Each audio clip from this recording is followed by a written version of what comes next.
Jezi ngaribudiswe. Wazorinyanyira. Rakutozikanwa chane Facebook yese, YouTube yese, kutoziya jezi iroro. Ameno ndira tutena mani. Pena yacho yaurumaka haichaite mo. Aiwa pena yacho haichaite.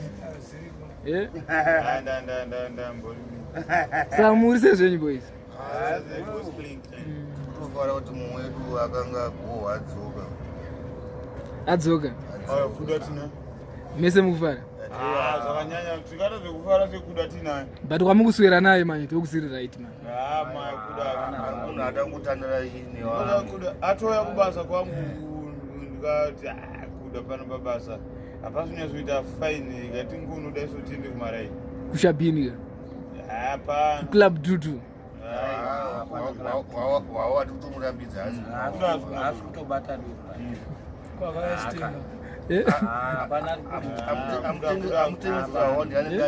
First 11 Mbatutu. Ukunze Parkerson first 11 Mbatutu makipa madefender ma striker varipo wese. Kana nesinomira.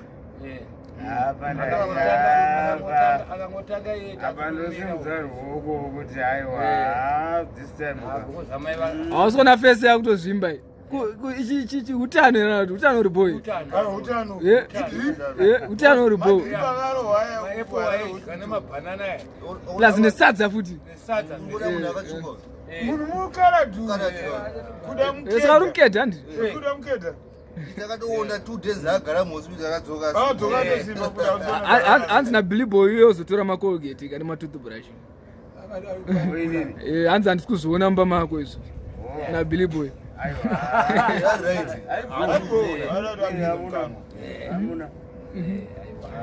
Lazimwe problem iripo manje.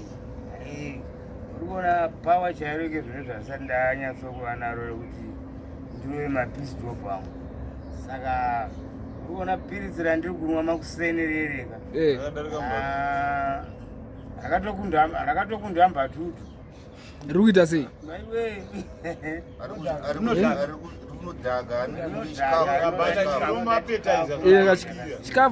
Chikafu havasadzongochipuwa everyday. Chokapedza kumapirisi rako ubva wanodya. Pano kwakunzwa nzara paipai kana kuti ubva wangonowecha, ubva wangonoresa. Kuti ameno unotanga wadyere kana kuti ameno. Anotanga adya ndi. Ozono aiwa bo. Vadzoka anga nerice rake vacho. Ndobva amwa mapirisi aka. Anomwiwa 1 pirisi pazuva. But riri boga riri kuita kuti urika. Kuda to. Anga mawani. Kana niwenda kuona ndiwana na mfano mtu ya kuona. Ndakuona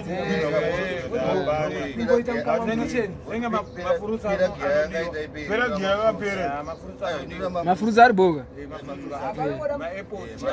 Banana orange kana kati gubu kemazowe.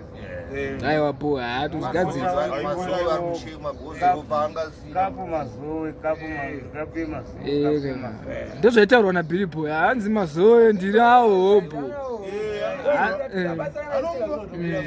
Hatomutsvagira mazowe. Saka tinotenda Yesu Kristu watidza panapa. Titakabatsira kuda kuti aite zvare. Na mai veku Australia nevame futi veku UK. Pane vame futi veku UK. Makaita basa. Tine mumwe wedu panapa. Pasina mari ndetwa Arnold vafundu. Kuda kwachibvunwa wacho watinayo uyu. Ashiri pesi umwari. Inozikanwa ndakatsangura. Shuka. Asi kuda mari anozviziva kuti apa nyaya yasita saka imwe nyaya tinoda kuedza kutaura. Ndatimbonzwa. Ndawanzwa munhu wani.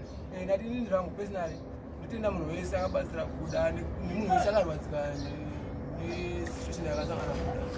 Namwari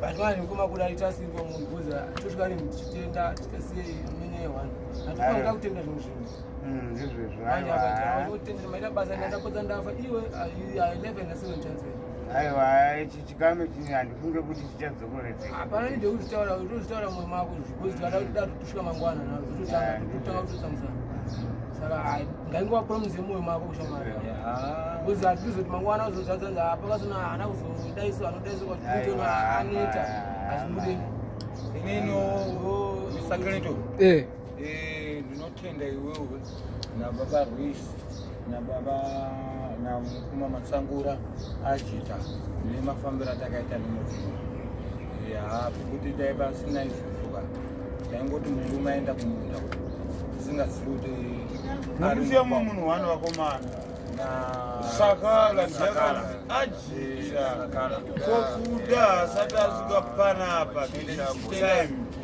ari kuchitenda namai vedu ndikati miranobatsirawo plazina kana mumwe munhu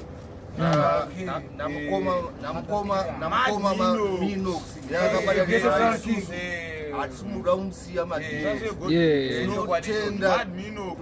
mukoma makadaro bati mukoma mablack kakutaurira kuti situation yataita tazwa nekubatsirwa tikudiwo maproject ekuita kuti tizobatsirawo vamwana unga takambotaurawo kuti tine zvinhu zvekuita notizokumwa Mbatutu zvatikuita hatisi kuda kumwa Mbatutu tikuda kutero zvine musoro tibatsirawo vamwana ya ndizvo madmino uri munhu arimwana kukomborera asi apana kuti zitebhoka dai tikambotanga nekufokasa neuyo anga atisiya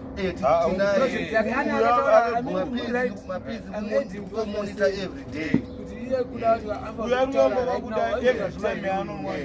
kuti hapana inongota kuti as long as ari pahabu kwenyu kwayo kwemazwezi chapedzisira kungotambidzwa kapu hamisi kumutambidza kape but muswera naye kaipapa